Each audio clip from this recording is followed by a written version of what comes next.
بسم اللہ الرحمن الرحیم الرحمن علم القرآن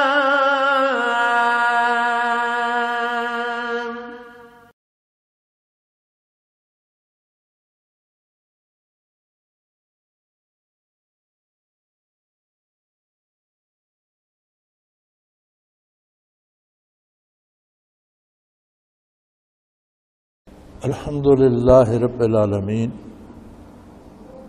والصلاة والسلام علی حبیبہ محمد وآلہ وصحبہ اجمعین۔ اعوذ باللہ من الشیطان الرجیم، بسم اللہ الرحمن الرحیم۔ من عمل صالحا من ذکر او انثی وہو مؤمن فَلَنُحْيِيَنَّهُ حَيَاةً طَيِّبَةً وَلَنَجْزِيَنَّهُمْ أَجْرَهُمْ بِأَحْسَنِ مَا كَانُوا يَعْمَلُونَ فَإِذَا قَرَأْتَ الْقُرْآنَ فَاسْتَعِذْ بِاللَّهِ مِنَ الشَّيْطَانِ الرَّجِيمِ إِنَّهُ لَيْسَ لَهُ سُلْطَانٌ عَلَى الَّذِينَ آمَنُوا وَعَلَى رَبِّهِمْ يَتَوَكَّلُونَ إِنَّمَا سُلْطَانُهُ عَلَى الَّذِينَ يَتَوَلَّوْنَهُ والذین هم به مشرکون وَإِذَا بَدَّلْنَا آیَةً مَكَانَ آیَةٍ وَاللَّهُ أَعْلَمُ بِمَا يُنَزِّلُ قَالُوا إِنَّمَا أَنْتَ مُفْتَرٍ بَلْ أَكْثَرُهُمْ لَا يَعْلَمُونَ قُلْ نَزَلَهُ رُوحُ الْقُدُسِ مِنْ رَبِّكَ بِالْحَقِّ لِيُثَبِّتَ الَّذِينَ آمَنُوا وَهُدًى وَبُشْرَى لِلْمُسْلِمِينَ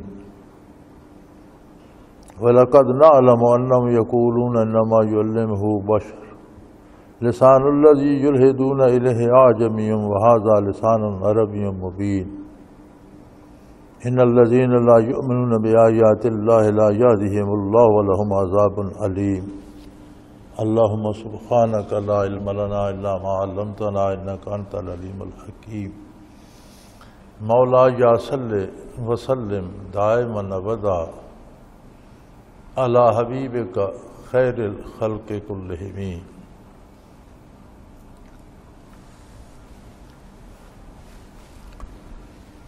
انسان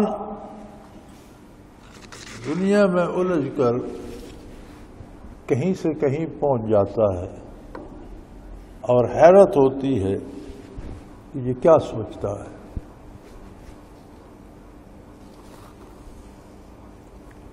میں ایک نعت دیکھ رہا تھا،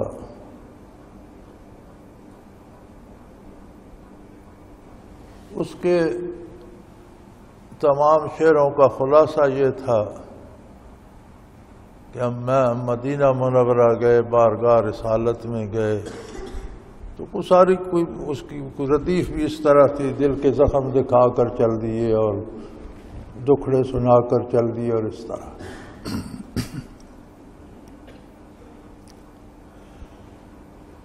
بڑی عجیب بات ہے،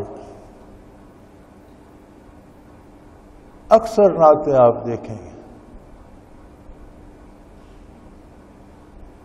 کہ ان کا مفہوم یہی ہوگا کہ ہم بڑے دکھی ہیں، ہم پر بڑی زیادتیاں ہو رہی ہیں، ہمارے ساتھ بڑی زیادتی ہو گئی تو ہم پریشانیاں پیش کرنے آئے ہیں اور دکھ سنانے آئے۔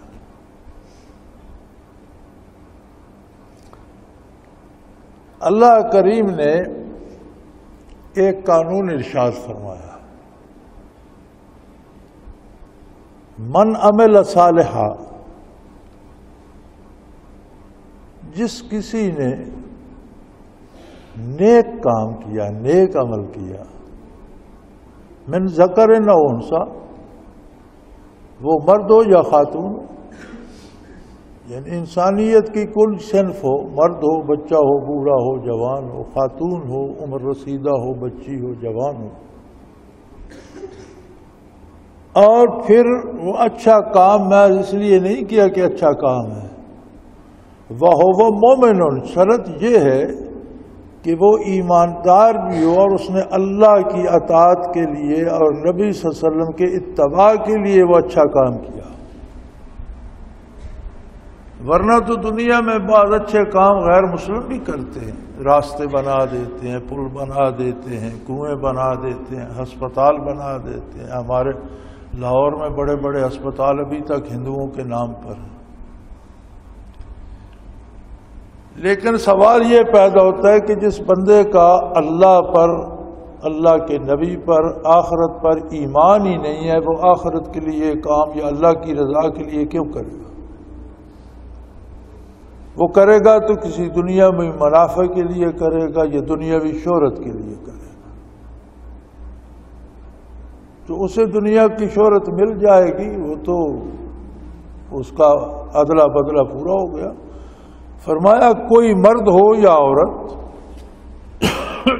نیکی کرے، اچھا کام کرے، اور وہ نیکی ایمان کے ساتھ کرے، اللہ کی رضا کے لیے کرے، اللہ کے نبی صلی اللہ علیہ وسلم کے اتباع کے لیے کرے، تو اللہ کا یہ وعدہ ہے کہ وَلَنُحْيِيَنَّهُ حَيَاةً طَيِّبَةً، ہم اس کی زندگی پاکیزہ کر دیں گے، مزیدار کر دیں گے. اب یہ جتنے اس طرح کے خیالات ہیں لوگوں کے کہ دکھڑے سنا کے چل دی اور ہم غریبوں کے دن بھی سنور جائیں گے اور یہ ہوگا وہ ہوگا، انہوں نے کبھی یہ سوچا ہے کہ ان پر یہ مصیبتیں کہیں ان کے کردار کا نتیجہ تو نہیں ہے؟ یہ مصیبتیں تو یاد ہیں، پریشانیاں تو یاد ہیں، دکھ تو یاد ہیں، لیکن کبھی انہوں نے یہ تجزیہ کیا کہ اس کا سبب کیا ہے؟ حیاتاً طیبہ فرمایا، پاکیزہ، مزیدار، خوبصورت زندگی. اس کا یہ مطلب نہیں ہے کہ نیک آدمی کبھی بیمار نہیں ہوگا، یا نیک آدمی کو بھوک نہیں ستائے گی، یا غربت اور مفلسی نہیں آئے گی. نہیں، جو حال بھی گزرے گا یہ تو اللہ کریم کا ایک اپنا نظام ہے، صحت و بیماری کا، رزق کی کمی اور فراخی کا. وہ جس حال میں بھی ہوگا وہ مطمئن ہوگا، وہ خوش ہوگا، وہ اللہ کا شکر ادا کرے گا، اور اللہ کی نعمتوں پر اللہ کا شکر، اس کے دل کو دکھ نہیں ہوگا، اس کو اندر سے دکھ ہی نہیں ہوگا.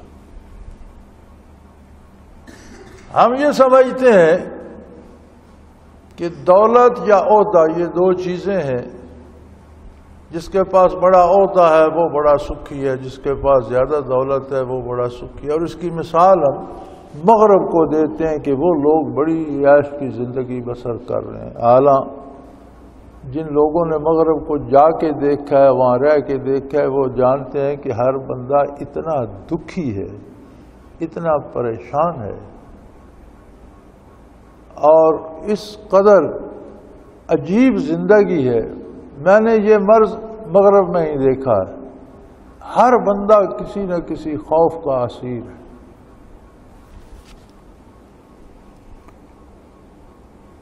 اور اب انہوں نے اس کا نام ہی رکھ دیا ہے the fear of unknown، Anjana خوف. اسے پتہ نہیں کس بات سے ڈرتا ہے، لیکن ڈرتا ہے. نیند نہیں آتی، ڈرتا ہے، بھاگتا ہے. یہاں میرے پاس ایک امریکن کے خطوط آتے تھے، اسے کوئی تکلیف تھی، بیماری کا علاج چاہتا تھا. سویڈن میں وہ کام کرتا تھا امریکن. ہم امریکہ گئے تو وہ چھٹی لے کر وہاں آ گیا. کلمہ پڑھایا، طریقہ بتایا کہ اللہ اللہ کرو. تو ہم کسی کام کے لیے باہر نکلے، اور اسے جہاں ہم ٹھہرے ہوئے تھے وہاں چھوڑ کر گئے.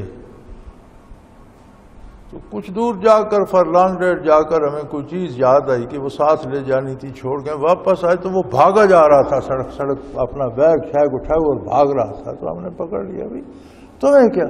کہتا ہے مجھے ڈر لگ رہا تھا. کس بات کا ڈر؟ آئی ڈونٹ نو، کوئی پتہ نہیں، لیکن ڈر رہا تھا. میں بھاگا جا. میں نے کہا بھاگو نہیں، بیٹھو، ڈر ٹھیک ہو جائے. کسی بندے کی زندگی مطمئن نہیں ہے. آپ کو بڑے بڑے محلات نظر آتے ہیں، اور بظاہر ایک گاڑی نکلتی ہے، 70 گاڑیاں ملازموں کی اور خادموں کی اس کے آگے پیچھے ہیں، لیکن جو اندر بندہ بیٹھا ہے اس کے دل کا حال پوچھ کر دیکھ. ان گاڑیوں کا کیا فائدہ اگر دل میں اطمینان نہ ہو، سکون نہ ہو، آرام نہ ہو؟ تو حیات طیبہ کی بنیاد اللہ اور اللہ کے رسول کا اتباع اور نیکی۔ ہم اپنے دکھ یاد کرتے رہتے ہیں، ہمیں چاہیے کہ ان کا سبب تلاش کریں، اللہ کریم سے توبہ کریں، جو خطائیں ہو گئی ہیں وہ معاف فرمائے اور آئندہ خطاؤں سے بچنے کی توفیق بھی دے، اور نیکی اپنا لیں، زندگی سدھر جائے گی، موت کے بعد کی زندگی بھی سدھر جائے گی، اور دنیا کی زندگی بھی اللہ کریم کا وعدہ فَلَنُحْيِيَنَّهُ حَيَاةً طَيِّبَةً، ان کی زندگی پاکیزہ مزیدار کر دیں گے۔ اس میں یہ نہیں فرمایا کہ انہیں حکومت دے دیں گے یا دولت دے دیں گے، دکھ نہیں آئیں گے، دکھ سکھ ہر حال میں وہ اللہ کا شکر ادا کریں گے اور مطمئن رہیں گے، ان کے دل پریشان نہیں ہوں گے۔ یہ تو بدلہ ملے گا انہیں دنیا میں، وَلَنَجْزِيَنَّهُمْ أَجْرَهُمْ بِأَحْسَنِ مَا كَانُوا يَعْمَلُونَ، آخرت میں انہیں جو کچھ انہوں نے کیا ہے اس سے بہت زیادہ بہتر بدلہ عطا کیا جائے۔ یہ اللہ کریم کا احسان ہے کہ جو خطا کرتا ہے اسے اتنی سزا ملتی ہے جتنا اس نے گناہ کیا۔ یہ الگ بات ہے کہ گناہ اللہ کریم کی نافرمانی ہے، اور جرم کو دیکھا جاتا ہے کہ کس ہستی کی نافرمانی ہے تو ہر گناہ بڑا بن جاتا ہے، اس کی سزا بھی بہت بڑی ہے، لیکن اس کی سزا بڑھائی نہیں جائے گی، جتنا اس نے جرم کیا اتنی سزا دی جائے گی۔ نیکی چھوٹی سی کی ہے، اسے بڑھا کر کئی گنا زیادہ، کروڑوں گنا زیادہ اجر دیا جائے۔ حتیٰ کہ فرمایا شیطان ہمہ وقت اپنے کام میں لگا ہوا ہے، کوشش میں لگا ہوا ہے، وساوس ڈالنے میں لگا ہوا ہے، تو چاہیے یہ کہ ہر کام کرتے وقت اللہ سے شیطان سے پناہ مانگے، اللہ کی پناہ مانگنا چاہیے شیطان سے۔ حتیٰ کہ آپ قرآن کریم پڑھنا شروع کرتے ہیں تو قرآن پڑھنے سے پہلے بھی فرمایا فَإِذَا قَرَأْتَ الْقُرْآنَ فَاسْتَعِذْ بِاللَّهِ مِنَ الشَّيْطَانِ الرَّجِيمِ۔ آپ تلاوت بھی کرنا چاہیں تو تلاوت سے پہلے اللہ کریم کی پناہ مانگیں شیطان مردود سے۔ یعنی کوئی کام کرنا چاہیں تو اللہ کی طرف رجوع کریں اور اللہ سے مدد چاہیں، اللہ کے نام سے شروع کریں، اور بالخصوص اللہ سے پناہ مانگیں کہ مجھے شیطان کی چالوں سے اپنی پناہ میں رکھ، اپنی حفاظت میں رکھ۔ تلاوت سے پہلے تحفظ کا پڑھنا سنت ہے، علماء نے اسے بالاتفاق سنت کہا ہے، ورنہ تو قرآن کی نص میں ہے، اسے فرض ہونا چاہیے تھا، لیکن فرض نہیں ہے اس لیے کہ بغیر تحفظ کے پڑھنا بھی ثابت ہے، لہذا بالاتفاق علماء نے فرمایا کہ یہ سنت ہے۔ اور اچھا یہ ہے کہ کوئی بھی کام آپ کرنا چاہیں تو شیطان سے اللہ کی پناہ مانگیں اور اللہ کے نام سے بسم اللہ شریف سے شروع کریں، کیونکہ ہر کام میں شیطان بسم سے ڈالتا ہے، مداخلت کرتا ہے۔ کوئی نیکی بھی کرنا چاہے تو وہ ایک دل میں بسم ڈال دیتا ہے، لوگ مجھے پارسا سمجھیں گے، میری بڑی شہرت ہوگی کہ بہت اچھا آدمی ہے، تو اس طرح وہ تو فارغ نہیں بیٹھتا، لگا ہی رہتا ہے، حتیٰ کہ انسان جو برائی کرتا ہے اسے مزید برائی میں لے جانے کے لیے لگا رہتا ہے، کہیں چھوڑتا نہیں کہ یہاں بس کر دیں۔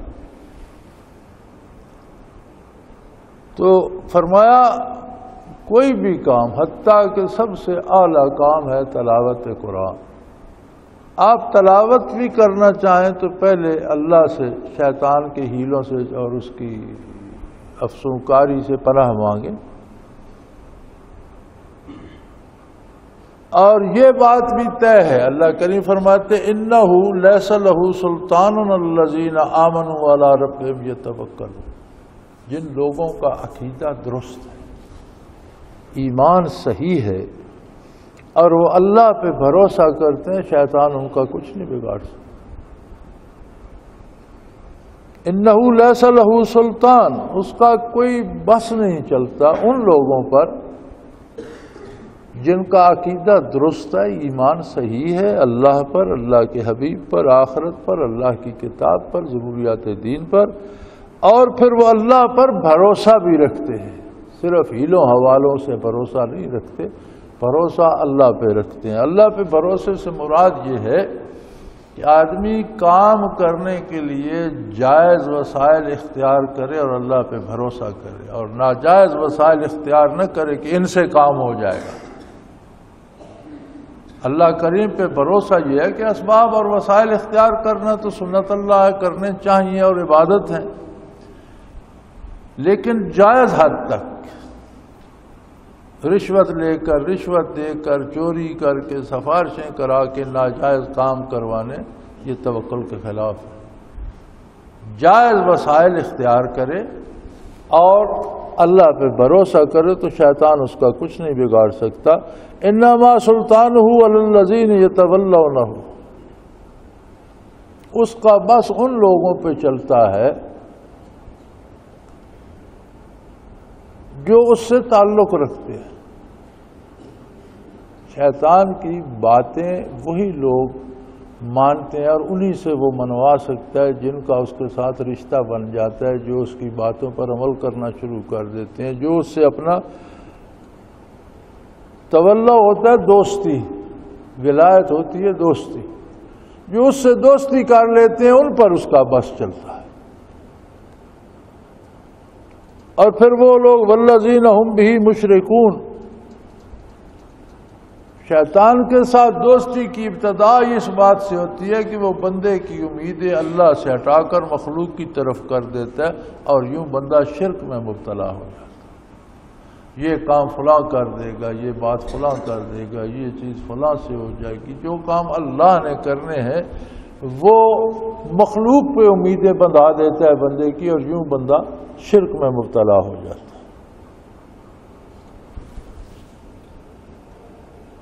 رہے کفار اور غیر مومن تو ان کو اعتراض سوچتے رہتے ہیں۔ اس کی وجہ یہ کہ یہی شیطان انہیں یہ تعلیم دیتا رہتا ہے اور ان کے دل میں وسوسے ڈالتا رہتا ہے، اور وہ ان کی زبان پہ آتے رہتے ہیں۔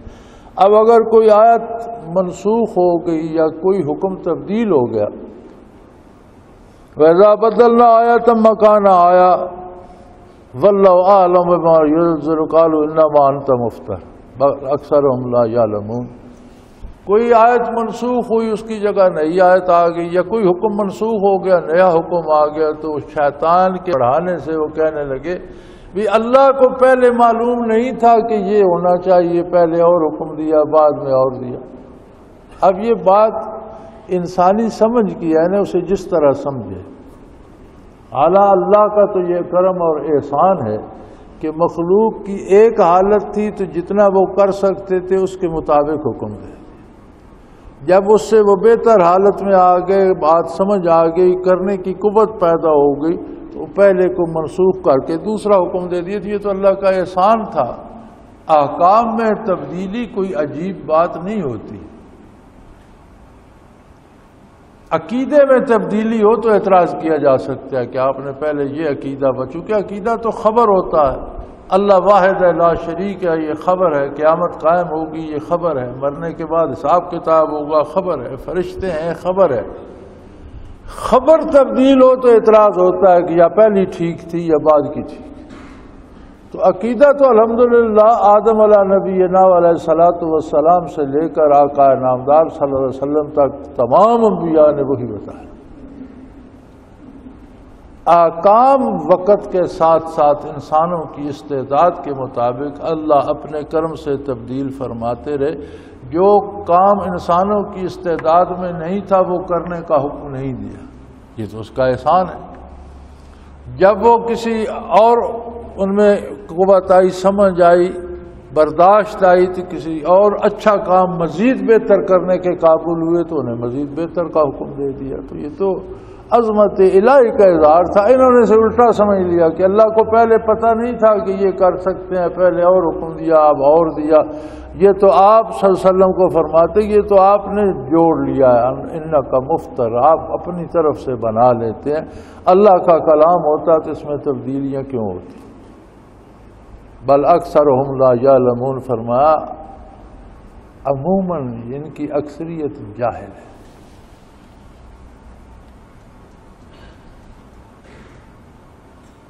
یہ جہالت کیا ہے؟ کیونکہ کافروں میں بھی بڑے بڑے پڑھے لوگ، لکھے لوگ اور پی ایچ ڈی اور مختلف مضامین میں کہاں تک انہوں نے ڈگریاں لی ہوئی ہیں اور دنیا کے مانے ہوئے لوگ ہیں، اللہ کریم فرماتے ہیں یہ جاہل ہیں۔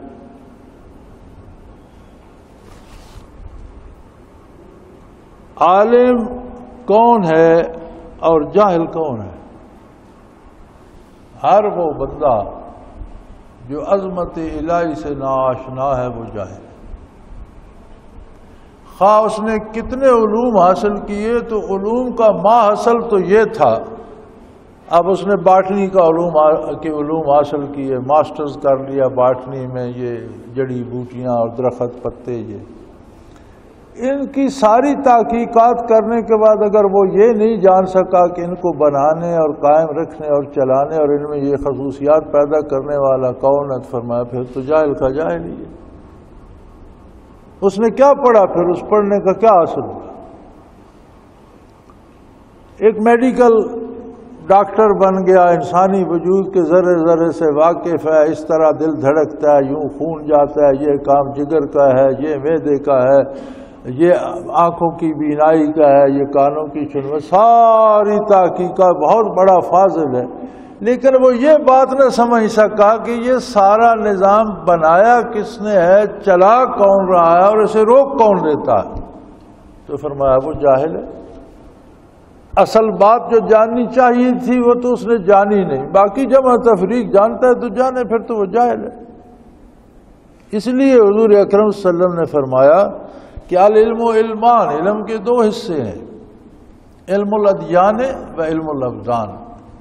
پہلا اور ضروری حصہ ہے کہ وہ دین کا علم، علم الادیان، عقائد، نظریات جانتا ہو، نارمیٹو سائنسز، اور دوسرا حصہ ہے کہ وہ چیزوں کے وجود کے بارے بھی جانتا ہو۔ یہ دونوں باتیں، یعنی ظاہری علوم بھی جانتا ہو، دینی علوم بھی جانتا ہو، تو اس کے پاس پورا علم۔ دینی علوم جانتا ہے، ظاہر کا شعور نہیں تو بھی اس کے پاس آدھا علم ہے، اور آدھا بہتر والا ہے۔ صرف دنیاوی علوم جانتا ہے، دین سے واقف نہیں تو کسی کام کا بھی نہیں، وہ تو جاہل کا جاہل ہی ہے۔ کیونکہ علم کا مقصد ہوتا ہے حقیقت کو جاننا، اور حقیقت یہ ہے کہ ہر شے کا خالق اللہ ہے، اور ہر شے میں خصوصیات بھی اس نے رکھی ہیں، اور چھوٹے چھوٹے پیوند لگا کر بڑے بڑے انسان، حیوان، درخت پیدا کر دیے، پرندے ہوا میں اڑ رہے ہیں، مچھلیاں پانی میں رہ رہی ہیں، بے شمار مخلوق پیدا کر دی، اور ان کا جتنا تجزیہ کریں وہ باریک سے باریک تر ہوتے جاتے ہیں، اور چھوٹے چھوٹے چھوٹے چھوٹے اتنے جوڑ ہوتے ہیں کہ اب ایک انسانی وجود میں 10 کھرب سیل ہیں، تو 10 کھرب سیل کا اپنا اپنا کام کر کے اس سارے کو جوڑ کے اس کے نتیجے میں زندگی کو رواں دواں رکھنا، یہ صرف اللہ ہی کر سکتا۔ اب کسی نے یہ تحقیق تو کر لی کہ 10 کھرب سیل ہیں اور سیلوں کا آپس میں یوں تعلق ہے، اور اس طرح دوسرے سیل پیدا ہوتے ہیں، پہلے مرتے ہیں، لیکن اس طرح اس کی توجہ نہ گئی کہ یہ سیل کس نے بنا دی، ان میں دوسرا سیل پیدا کرنے کی خصوصیت کس نے رکھی۔ جتنے مرتے ہیں، کتنے پیدا ہوتے ہیں، تو اس کا مطلب ہے کہ کروڑوں کے حساب سے ہر روز ہر بندے کے سیل مرتے ہیں، اور کروڑوں اربوں کے حساب سے بنتے ہیں۔ 10 کھرب سیل 6 مہینے میں کوئی سیل باقی 6 مہینے سے زیادہ عمر کسی کی سیل کی نہیں ہوتی، سارے اگلے بدل جاتے ہیں، نئے پیدا ہو جاتے ہیں۔ تو 10 کھرب موتیں ایک بندے کے وجود کے اندر 6 مہینوں میں ہو جاتی ہیں۔ آگے تقسیم کر کے دیکھ لیں کہ 10 کھرب کو 6 مہینے کے دنوں پہ تقسیم کریں تو روزانہ کی آ جائے گی، روزانہ کتنے مرتے ہیں، اور آگے چاہے تو گھنٹوں منٹوں سیکنڈوں پر تقسیم کر کے نکال لیں۔ تو اتنا بڑا جہان آباد ہے جس میں اتنی پیدائشیں ہو رہی ہیں، اتنی موتیں ہو رہی ہیں، تو ان سب سے واقف ہونے کے بعد اس بات کو نہ جان سکا کہ یہ موت و حیات کر کون رہا ہے، تو پھر تو وہ جاہل ہے۔ فرمایا ان کی مصیبت یہ ہے بل اکثرهم لا یعلمون، ان کی اکثریت جاہل ہے، جانتے نہیں۔ قل نزلہ روح القدس من ربک بالحق لیثبت الذین آمنوا وہدی وبشریٰ للمسلمین۔ فرما دیجیے یہ قرآن اللہ کا مقدس فرشتہ جبریل امین روح القدس رب العالمین کی بارگاہ سے سچائی کے ساتھ لے کر آئے، اور اس لیے یہ قرآن نازل فرمایا گیا لیثبت الذین آمنوا، کہ ایمان والوں کو اثبات نصیب ہو، ثابت قدم ہو جائیں، جم جائیں۔ قرآن کریم کی بہت بڑی خصوصیت یہ ہے کہ اس کے ذریعے ثبات قدم نصیب ہوتا ہے، بندہ ایمان پہ جم جاتا ہے، اللہ پہ بھروسہ ہو جاتا ہے، نبی صلی اللہ علیہ وسلم کی اطاعت نصیب ہو جاتی ہے اور اس پہ جم جاتا ہے، اس کے قدم لڑکھڑاتے نہیں۔ لیکن بھائی پھر یہاں بھی وہی شرط ہے لنثبت الذین آمنوا، اگر اس کا عقیدہ اور ایمان صحیح ہے تو ثبات نصیب ہے۔ اگر عقیدے میں تزلزل ہے اور لڑکھڑاہٹ ہے اور کبھی کسی پہ بھروسہ کرتا ہے، کبھی کسی طرف بھاگتا ہے، کبھی کسی کو سجدہ کرتا ہے، کبھی کسی اور کو پکارتا ہے، اللہ پہ یقین نہیں ٹھہرتا اس کا، تو پھر اسے ثابت قدمی کہاں سے نصیب؟ یعنی عقیدہ ایک کیفیت ہے جو ان برکات کو قبول کرنے کی استعداد پیدا فرماتا ہے۔ اب اگر ایک بدن میں قبولیت کی استعداد ہی نہیں، چٹان پہ آپ غلہ پھینکتے رہیں تو دانہ کیسے اگے گا؟ اس میں استعداد ہی نہیں اس کو جذب کرنے کی، اس کو پالنے کی، اس کو اگانے کی۔ پانی بھی دیتے رہیں اور بیج بھی دیتے رہیں تو چٹان سے کیا اگے گا؟ تو جب تک بنیادی طور پر اپنا ایمان اور عقیدہ ہی وہ چیز ہے جو قبولیت کی استعداد عطا کرتا ہے، اور جن میں عقیدہ درست ہے ان کو قرآن کریم اس عقیدے پر ثابت قدم رہنے کی توفیق عطا کر دیتا ہے، اور خدا دنیا کا ہر کام کرنے کا صحیح طریقہ بتاتا ہے، وبشریٰ للمسلمین، اور اپنے ماننے والوں کو، اللہ کو ماننے والوں کو، اللہ کی اطاعت کرنے والوں کو خوشخبری دیتا ہے نیک انجام کی۔ فرمایا ان کا کیا ہے؟ یہ بھی کہتے ہیں وَلَقَدْ نَعْلَمُ أَنَّهُ يَقُولُ إِنَّمَا يُعَلِّمُهُ بَشَرٌ، یہ بھی کہتے ہیں کہ انہیں ایک انسان جو ہے نبی کریم صلی اللہ علیہ وسلم کو سکھاتا ہے، اور یہ آیات بنا کر کہتے ہیں یہ اللہ کی طرف سے نازل ہوئی۔ مکہ مکرمہ میں مفسرین لکھتے ہیں کہ ایک لوہار تھا جو وہاں کا مقیم نہیں تھا، کہیں باہر سے آیا تھا اور وہاں سیٹل ہو گیا تھا، اور وہ پہلی کتابوں کے ایک حد تک چیزوں سے واقف تھا، کچھ سدھ بدھ رکھتا تھا، تو اسے نبی کریم صلی اللہ علیہ وسلم کے ارشادات میں بھی بہت دلچسپی ہوتی تھی، کیونکہ کتابوں سے کوئی شدھ بدھ رکھتا تھا، پھر جب حضور ارشاد فرماتے تو کہتا وہ یہ باتیں اسی طرح کی ہیں۔ تو کفار نے کہا کہ یہ جو لوہار ہے نا یہ حضور کو سکھاتا ہے۔ اللہ کریم نے فرمایا لسان الذی یلحدون الیہ اعجمی، یہ تو غیر عرب ہے اور اس کی اپنی زبان تو عجمی ہے، یہ تو عربی جانتا بھی نہیں۔ اگر جانتا ہے تو گزارے کی حد تک کہ اپنا جہاں دن رات گزر کرتا ہے کسی سے بات کر لے، اس سے زیادہ تو عربی سے واقف ہی نہیں۔ اور قرآن کریم تو وہ عربی ہے جس نے اعلان کر رکھا ہے کہ اس کے ساتھ کی ایک آیت بنا کر دکھاؤ اور کوئی نہیں مقابلہ کر سکا۔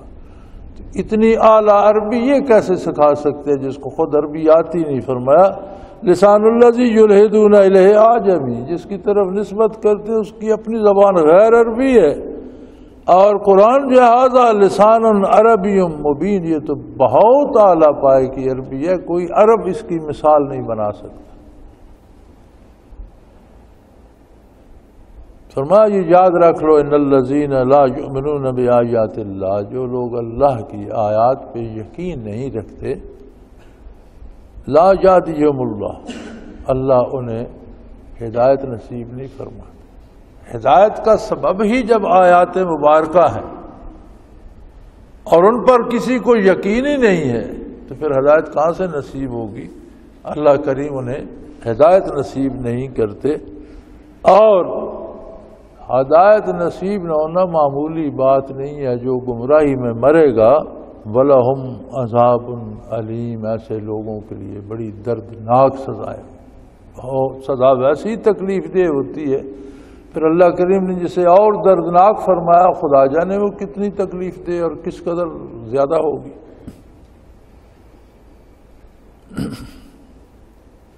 انما یفتر الکذب الذین لا یؤمنون بآیات اللہ، باتیں تو فرمایا وہ لوگ جوڑتے ہیں، اور باتیں افطرا وہ لوگ جوڑتے ہیں، جھوٹ کے پلندے وہ لوگ جوڑتے ہیں جو اللہ کی آیات پہ ایمان نہیں رکھتے۔ جو اللہ کی آیات پہ ایمان رکھتے ہیں وہ تو اللہ کی آیت پیش کرتے ہیں اور اسے حق سمجھتے ہیں، اور وہ ہے بھی حق۔ جو آیات پہ یقین نہیں رکھتے، جھوٹ تو یہ لوگ گھڑتے ہیں، وَأُولَئِكَ هُمُ الْكَاذِبُونَ، اور یقیناً یہ لوگ ہیں ہی جھوٹ، جو رسول اللہ صلی اللہ علیہ وسلم کے خلاف، اللہ کے کلام کے خلاف باتیں گھڑتے ہیں۔ یہ ان کے پاس کوئی نہ عقلی دلیل ہے نہ نقلی دلیل ہے، یہ محض جھوٹ گھڑتے ہیں اور یہ ہیں ہی جھوٹ۔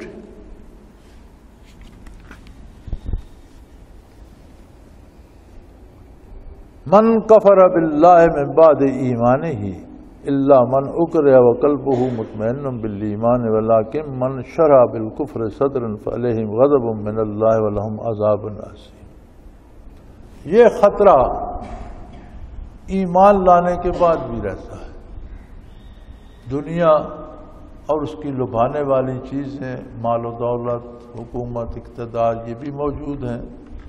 شیطان بہکانے کے لیے ہمہ وقت موجود ہے، اور بعض لوگ ایمان لانے کے بعد پھر آخرت پر دنیا کو ترجیح دے دیتے ہیں اور ایمان سے مرتد ہو کر پھر کافروں میں مل جاتے ہیں کہ ادھر سے دنیا سمیٹ لوں۔ تو فرمایا جو اس طرح کرے گا یہ بہت بڑا جرم ہے۔ ایمان لانے کا ہر بندے کو اللہ نے اختیار دیا ہے، چاہے ایمان لائے، نہیں چاہتا نہ لائے، وہ الگ بات ہے۔ اپنی مرضی سے، اپنی پسند سے ایمان لا کر پھر آخرت کو چھوڑ کر دنیا کے لالچ میں پڑ جانا، یہ ارتداد ہے، اور اس کی سزا شریعت نے قتل مقرر کی ہے کہ اگر اسلامی حکومت ہو تو حاکم پر واجب ہے کہ مرتد کو قتل کر دیا جائے۔ ماء و شمار کوئی قتل نہیں کر سکتا، حکومت اسلامی کی اس ادارے کی ذمہ داری ہے کہ مرتد کی سزا صرف قتل ہے۔ ہاں کچھ لوگ ایسے بھی تھے، اس وقت بھی ایسے لوگ مکہ مکرمہ میں تھے جن کو مجبور کیا گیا کفر یا کلمات کہنے پر، جن کو مجبور کیا گیا کہ بتوں کی صفت کرو، اللہ کا نام چھوڑ دو۔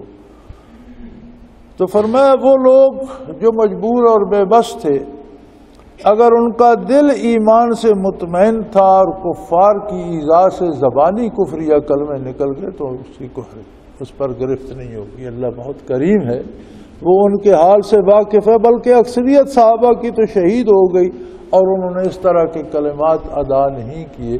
کچھ لوگ ایسے بھی تھے جنہوں نے کفار کے کہے ہوئے کلمات ادا کر کے جان بچائی، لیکن جیسے جان بچی وہاں سے بھاگ نکلے اور ہجرت کر کے حضور اکرم صلی اللہ علیہ وسلم کی خدمت میں چلے گئے۔ تو فرمایا جن کا دل مطمئن تھا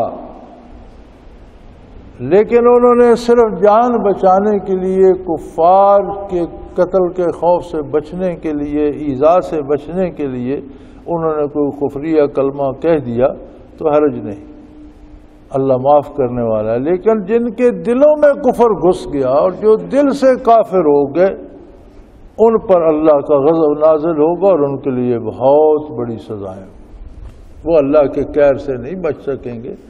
اور ان کے لیے عذاب عظیم، بہت بڑے عذاب ہوں گے ان کے لیے۔ ذالک بأنہم استحبوا الحیاۃ الدنیا علی الآخرہ وان اللہ لا یہدی القوم الکافرین۔ اس کی وجہ یہ ہے کہ بندہ احکام الہی کا، آیات الہی کا، سنت رسول اللہ علیہ وسلم کا انکار کیوں کرتا ہے، کیوں چھوڑتا ہے، دوسری طرف کیوں جاتا ہے؟ فرمایا اس لیے کہ اللہ کا دین، اللہ کا قرآن، اللہ کی باتیں، اللہ کے حبیب کی باتیں آخرت کی طرف بلاتی ہیں، اور وہ جاتا ہے آخرت کو چھوڑ کر دنیا کے لالچ میں۔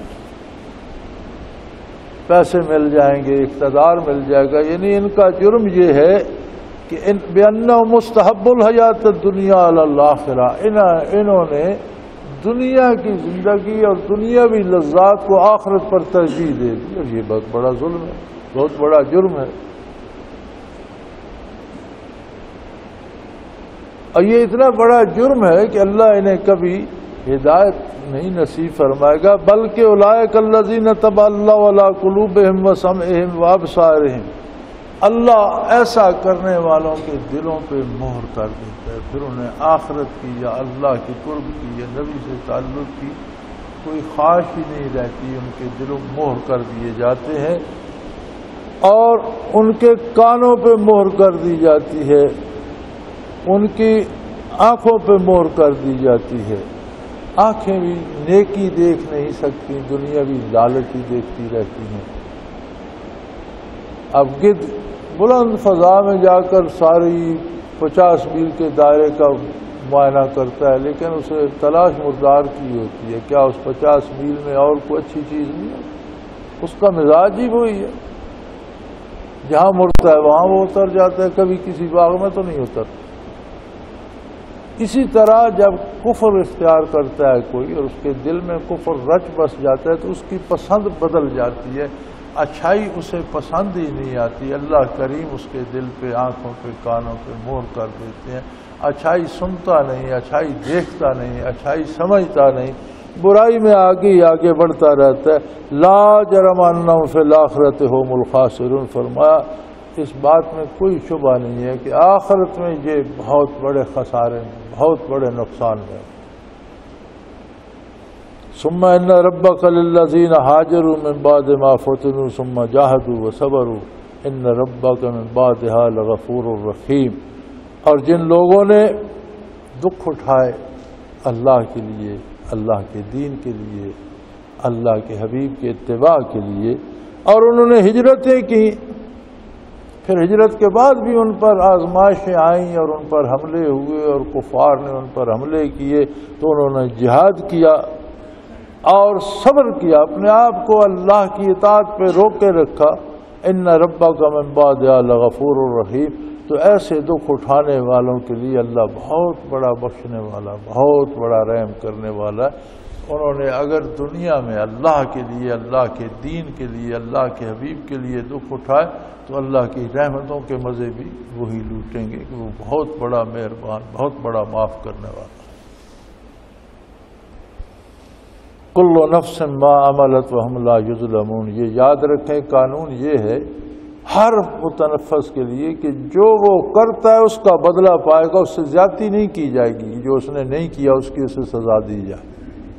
نیکی کرتا ہے نیکی کا بدلہ پائے گا، برائی کرتا ہے برائی کا بدلہ پائے گا۔ سو جو اپنے آپ کو بہت دکھی یا بہت پریشان سمجھتا ہے اسے اپنے کردار پہ نظر کرنی چاہیے کہ میں کرتا کیا ہوں، کیوں پریشان۔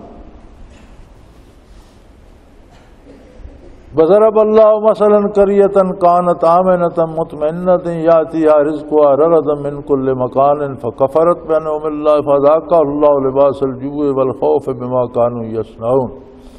اللہ کریم اس شہر، اس بستی کی مثال بیان فرماتے ہیں۔ یہ جو بستیاں عربوں کے تاجر پیشہ لوگ تھے، سفر کرتے تھے تو راستوں میں پڑتی تھیں، تو فرمایا ان شہروں کو دیکھو جو بڑے آباد تھے،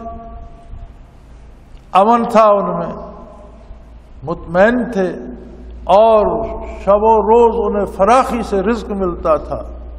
من کل مکان، جدھر جاتے تھے کچھ کما کے ہی لے آتے تھے۔ پھر کیا ہوا؟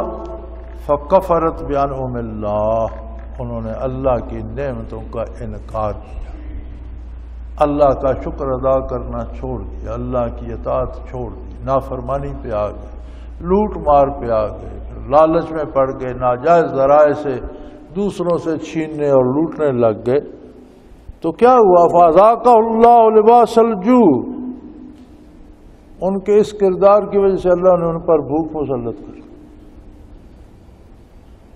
بل خوف، اور ایسی فضا بنا دی کہ ہر وقت ان پر خوف طاری ہو گیا۔ یہ ان کا اپنے کیے کا انجام تھا۔ ہم روزانہ بڑا شور ہوتا ہے کراچی کے امن کے بارے۔ مجھے یاد ہے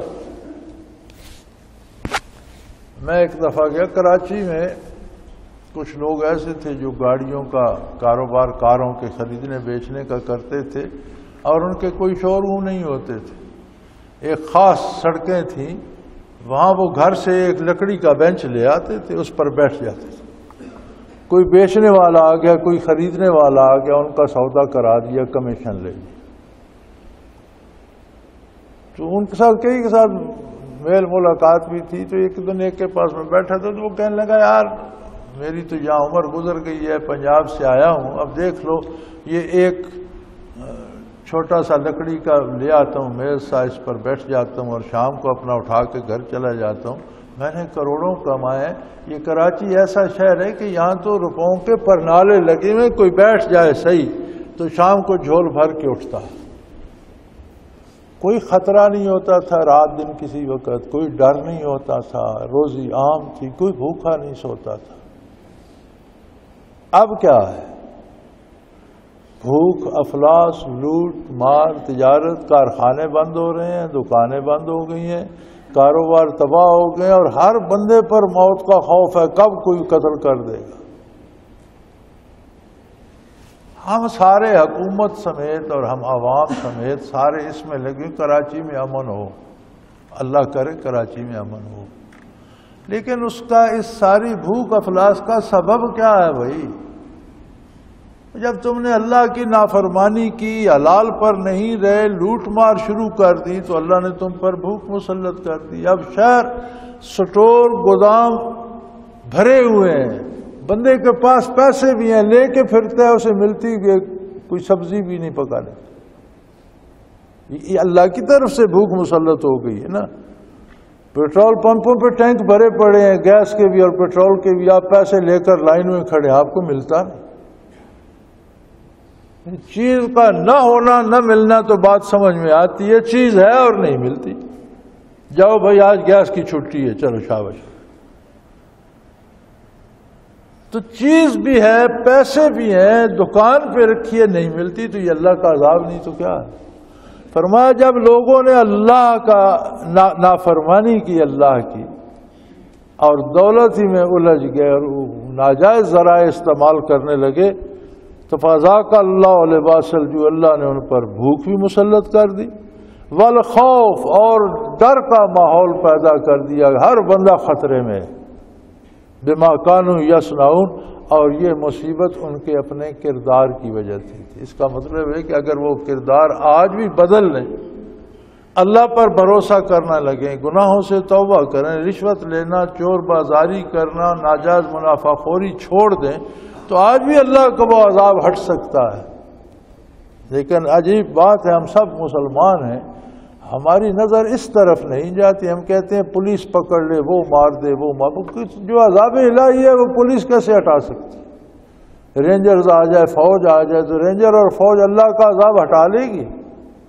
اللہ کا عذاب تو توبہ کرنے سے ہٹے گا بھائی۔ وَلَقَدْ جَاءَهُمْ رَسُولٌ مِّنْهُمْ فَكَذَّبُوهُ وَأَخَذَهُمُ الْعَذَابُ وَهُمْ ظَالِمُونَ، اللہ نے یہ کرم کیا کہ نسل انسانی میں ایک انسان کو ہی عزت نبوت عطا کی، اگر وہ کسی اور مخلوق کو، فرشتے کو نبی بنا دیتا، جن کو بنا دیتا، انسان اس سے کیا استفادہ کرتا۔ دوسری بات یہ ہے کہ جو عظمت نبوت اور رسالت ہے وہ فرشتوں میں چلی جاتی، جنوں سے بنا دیتے تو وہ عظمت نبوت جو ہے وہ جنوں میں چلی جاتی۔ انسانوں سے پیدا فرما کر انسانیت پہ یہ احسان فرمایا کہ عظمت نبوت اولاد آدم علیہ السلام پہ کپاس رہی۔ اور انسان سے استفادہ بھی کر سکتا ہے۔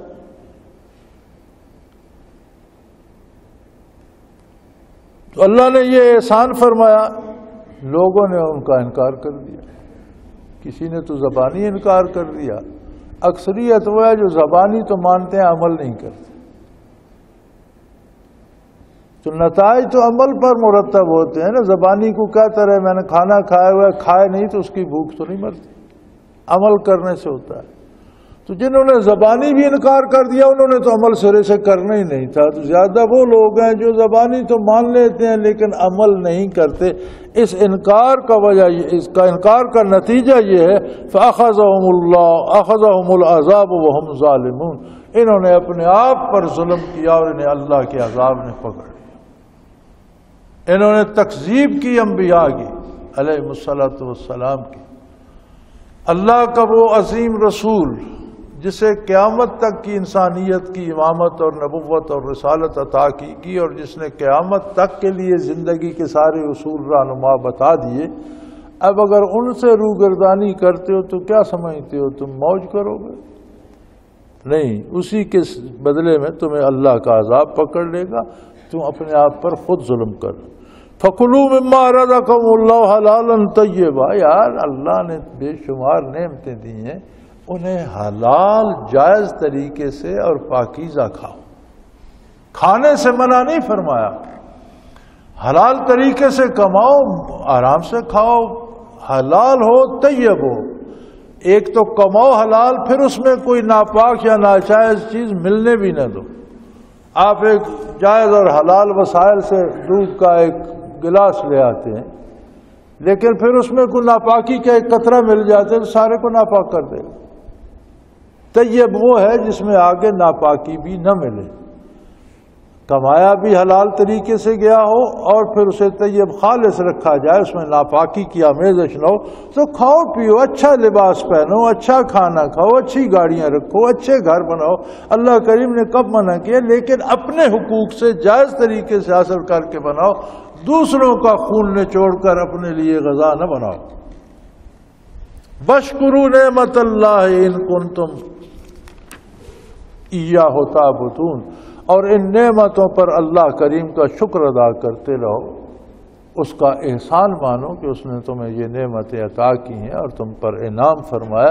اگر تم اللہ کی عبادت کرنا چاہتے ہو تو عبادت یہ ہے کہ اللہ کی اطاعت کرو۔ ہر اطاعت عبادت کا درجہ رکھتی، ہر نیکی عبادت ہے۔ ہر وہ کام جو حضور کے بتائے ہوئے طریقے کے مطابق اور اللہ کے حکم کے مطابق ہوگا وہ عبادت ہے۔ اللہ کی عبادت کرو۔ اس نے انما حرم علیکم المیتۃ والدم ولحم الخنزیر وما اہل لغیر اللہ بہ، کفار نے اپنی طرف سے بہت سی چیزیں گھڑ رکھی تھیں، یہ بھی حرام ہے، یہ عورتوں پر حرام ہے، یہ مردوں پر حرام ہے، یہ بچے کھا سکتے ہیں، یہ بوڑھے کھا سکتے ہیں، جوانوں، بہت سی چیزیں انہوں نے بنا رکھی تھیں۔ اللہ کریم نے بنیادی اصول بتا دیے، فرمایا اللہ نے تم پر مردار کو حرام کیا ہے۔ مردار سے مراد یہ ہے کہ جو چیزیں، جو جانور حرام ہے وہ تو ہیں ہی حرام، جو حلال جانور ہے وہ بھی اگر بغیر ذبح کیے اللہ کا نام لیے مر جائے تو وہ مردار ہو جاتا ہے۔ جو پہلے سے حرام ہے وہ تو ہیں حرام، جو حلال ہیں ان میں سے بھی اگر کوئی اللہ کے نام کے بغیر ذبح ہوئے بغیر مر جائے تو وہ مردار ہے اور وہ حرام ہے۔ والدم، خون ہر طرح کا حرام۔ یہ لوگ ایسا بھی کرتے تھے نا، زندہ جانور کا خون نکال کر پی جاتے تھے، اور آج بھی افریقہ میں کچھ اقوام ہے اسے گائے کا دودھ دوتی ہیں، پھر اسی برتن میں گائے کی رگ میں سوئے چبھو کر خون نچوڑ لیتی ہیں اور اسے ملا کر پی جاتی ہیں۔ تو فرمایا خون زندہ جانور کا نکالو، انسان کا نکالو، جانور کا نکالو، مردہ کا نکالو، ذبح سے نکلے، خون ہر طرح کا جو ہے وہ حرام ہے، وہ کھایا نہیں جا سکتا۔ وَلَحْمَ الْخِنْزِيرِ، اور خنزیر حرام ہے۔ وَمَا أُهِلَّ لِغَيْرِ اللَّهِ بِهِ، اور جو چیز ذبح تو کی جائے حلال ہو لیکن ذبح کے وقت اللہ کا نام نہ لیا جائے، اللہ کے سوا کسی اور کا لیا جائے، وہ بھی حرام۔ یعنی یہ چار بنیادی حرام بتا دیے، مردار، جو چیز حرام ہے وہ مر جائے مردار ہو جاتی ہے، جو حلال ہے وہ اللہ کے نام پر ذبح نہ ہو مر جائے مردار ہو جاتی ہے۔ مردار حرام ہے، خون حرام ہے، خنزیر حرام ہے، اور جو اللہ کے سوا کسی دوسرے کے نام پہ ذبح کیا جائے وہ جانور حرام ہے۔ باقی جتنے انہوں نے حلال حرام اپنی طرف سے بنا رکھے ہیں اس کی کوئی حیثیت نہیں۔ اور یہ چار بنیادی اصولی باتیں، ہر حرمت ان میں سے کسی نہ کسی میں آ جاتی۔ پھر فرمایا اس میں یہ بھی رعایت رکھی ہے کہ اگر کوئی شخص بھوک سے مرنے لگے اور اسے کوئی حلال میسر نہ ہو تو اتنا سا حرام کھا لے جس سے اس کی جان بچ جائے۔ یہ نہیں کہ پیٹ بھر کے کھائے یا اسے لذت لینے کے لیے کھائے، اتنا کھا لے جو جان بچانے کے لیے کافی ہو۔ فمن اضطر غیر باغ ولا عاد، جو گناہ کرنے یا بغاوت کرنے یا حد سے نکلنے کے لیے نہیں، محض جان بچانے کے لیے کھا لے، فإن اللہ غفور الرحیم، تو اللہ کریم معاف کرنے والے ہیں، رحم کرنے والے ہیں۔ یعنی جان بچا لے، انسانی جان کی ایک خاص قیمت ہے، اور جتنے لمحے وہ دنیا پہ رہتی ہے اللہ کریم کی اطاعت اسے نصیب ہوتی ہے، اور مرنے کے بعد تو سلسلہ عمل ختم ہو جاتا ہے، دار عمل ختم ہو جاتا ہے، دار الجزا میں چلا جاتا ہے۔ تو زندگی اللہ کی بہت بڑی نعمت ہے، اگر اس کو سمجھا جائے تو یہ اللہ کا بڑا احسان ہے کہ ہر سانس اللہ کا نام لے، ہر دھڑکن اللہ کا نام لے، تو جتنا وقت ملتا جائے گا اتنے اس کے درجات بڑھتے جائیں گے۔ ایک دفعہ دو ساتھی تھے، وہ ایمان لائے مدینہ منورہ میں حضور نبی کریم کی خدمت میں حاضر ہو کر، تو کچھ عرصے بعد ایک ساتھی بیمار ہو کر فوت ہو گیا، اور دوسرا کچھ عرصہ زندہ رہا، وہ بعد میں فوت ہوا۔ تو کسی نے نبی اکرم صلی اللہ علیہ وسلم کی مجلس میں عرض کی کہ یا رسول اللہ، جو جلدی فوت ہو گیا شاید اس کی خطائیں کم ہوں، وہ زیادہ فائدے میں رہا، یا جو بعد میں فوت ہوا؟ تو آپ نے فرمایا جو بعد میں فوت ہوا، اسے بعد میں جتنا وقت ملا اتنا وقت وہ اللہ اللہ کرتا رہا، ذکر کرتا رہا، نمازیں پڑھتا رہا، اللہ کے نبی کی محفل میں رہا، اللہ کی اطاعت کرتا، تو ظاہر ہے یہ زیادہ سرمایہ لے گیا۔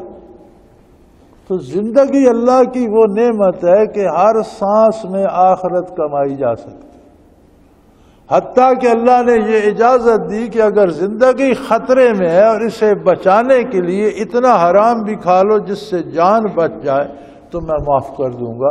یہ نہیں فرمایا کہ وہ حلال ہوگا، نہیں فرمایا ان اللہ غفور الرحیم، اللہ بخشنے والا رحم کر۔ حرام حلال نہیں ہوتا ہے، وہ حرام ہی، لیکن اس کی تمہیں سزا نہیں ملے گی کہ زندگی قیمتی ہے، زندگی بچ گئی تو مزید اللہ کو یاد کرو گے، مزید اللہ کی عبادت کرو گے، مزید نیک کام کرو گے، اور اپنا اجر مزید بڑھا لو گے۔ وآخر دعوانا ان الحمدللہ رب العالمین۔